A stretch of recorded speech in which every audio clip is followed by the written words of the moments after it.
आज कुछ विधायक और सांसदों को देखा जाता है कि वो कुछ टिप्पणियां ऐसी कर देते हैं जो एक आम नागरिक नहीं कर सकता। तो क्या उनकी अभिव्यक्ति की स्वतंत्रता हमसे ज़्यादा है? हाँ, सच में हमसे ज़्यादा है उनकी। मतलब उस पे बड़े अच्छे जजमेंट्स हैं कुछ। अगर आपने संविधान में आर्टिकल 19 तो पढ़ा ही है जिस पे हम बात कर रहे हैं। एक आर्टिकल 105 है, एक 194 है। अगर आप उसको मिला के पढ़ेंगे, 105 में जो एमपीज हैं उनके प्रिविलेजेस हैं, विशेषाधिकार है। 194 में एमएलएस और एमएलसीज के विशेषाधिकार हैं, जो राज्यों के विधायक होते हैं। एक बार सवाल उठा, एक तो पीवी नरसिम्हा राव का एक केस था 1998 का, ब्राइब वाला केस, बड़ा प्रसिद्ध केस था, उसमें सवाल उठा था।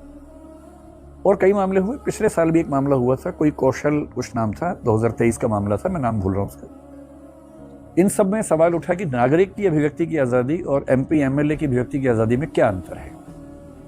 तो सुप्रीम कोर्ट ने हर बार एक बड़ा ही अच्छा स्टैंड इस पर लिया और वो ये कहा, अगर वो सदन के अंदर हैं तो उनकी आज़ादी आर्टिकल 105 या 194 से गवर्न होगी।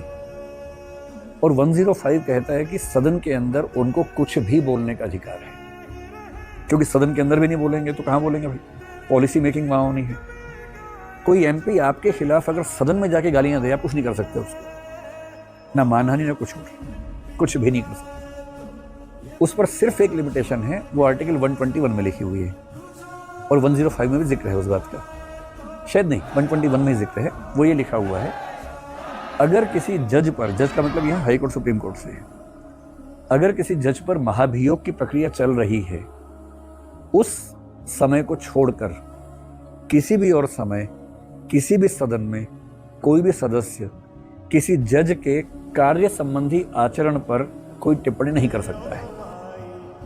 तो एमपीज और एमएलए सदन के अंदर केवल सुप्रीम कोर्ट, हाई कोर्ट के जजेस के जजशिप से जुड़े किसी काम पे कमेंट नहीं कर सकते, बाकी कुछ भी कमेंट कर सकते हैं।